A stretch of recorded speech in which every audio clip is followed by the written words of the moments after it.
groupe à 3, le vertique il est là, il faut rentrer à la maison. Voilà. Ok, sir.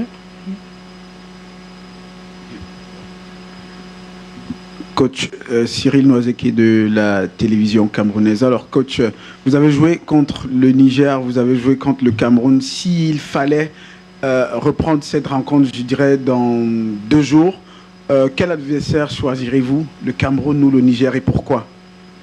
Bon, malheureusement, on ne peut pas faire un retour. Et je pense que les 2 équipes valent leur pesant d'or. Je n'ai pas de choix d'appréhension sur l'une ou l'autre. Elles se valent à mon avis.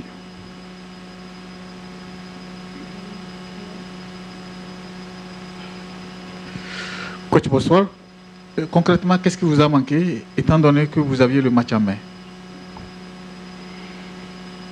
La maladie de notre football, c'est l'efficacité dans les 20 derniers mètres. On ne peut pas dire que cette équipe a présenté une mauvaise copie. Les occasions, elle les a eues. Donc, c'est à nous de corriger.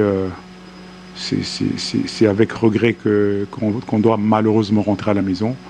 On va se remettre au travail. Voilà, il y a toujours des choses à corriger, notamment dans la finition, puisque les actions, on les a eues.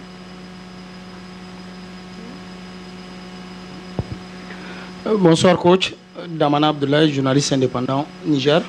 Alors coach, vous avez joué le Cameroun, vous avez joué le Niger. Comment est-ce que vous entrevoyez cette rencontre entre le Niger et le Cameroun? Comme je viens de le dire il y a quelque temps, c'est une rencontre qui allait se jouer au chat et à la souris. Donc pas vraiment attaquer, pas vraiment défendre.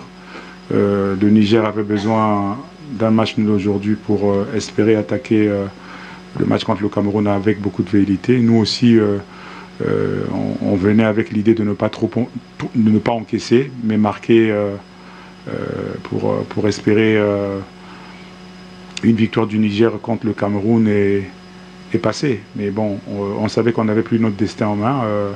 Vous avez vu vous-même que cette équipe, elle était en train de monter en puissance dans son jeu, dans son organisation et dans son implication. Bon,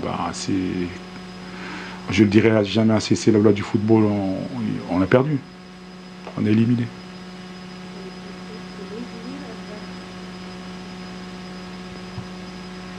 Dunia Mesli, Africa Top Sport. Coach, on a vu vos joueurs dépités à la fin du match suite à l'élimination. Qu'est-ce que vous leur avez dit à la fin de la rencontre? Comment vous voyez la suite aussi pour le Congo, pour vous-même?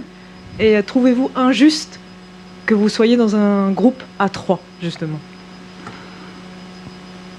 Bon, on ne peut pas dire que c'est injuste, mais c'est le règlement qu'il a voulu comme ça. Donc après, il faut se plier. Concernant mes joueurs, je les ai encouragés. C'était un faux pas, un vrai faux pas le premier match contre le Cameroun. On ne peut plus revenir. Et je pense qu'il faut qu'on soit objectif et concernant cette équipe congolaise. Comme je disais que c'était un projet dans cette équipe, il y a 14 joueurs qui sont éligibles en U23. Donc pour mars là contre l'Afrique du Sud, il y a 8 joueurs qui sont en U20. Donc ils vont déjà repartir en compétition. Donc pour moi, c'était un bon apprentissage. Mais le seul choc, c'est que on a l'habitude d'être au moins en quart de finale. On nous avait demandé d'arriver au moins en demi. Bon, c'est pas ce qu'on a fait. C'est notre responsabilité. Les résultats techniques, c'est ma responsabilité. Je l'assume. Ok, madame. Coach, finally you met your former schoolmate. What was it like when you, before the game? What did you tell him? What did you say to each other? But also at the end of the game? Harouna Abdoula. Bon, mais rien de spécial, c'était une belle retrouvaille. Derrière un beau match de football.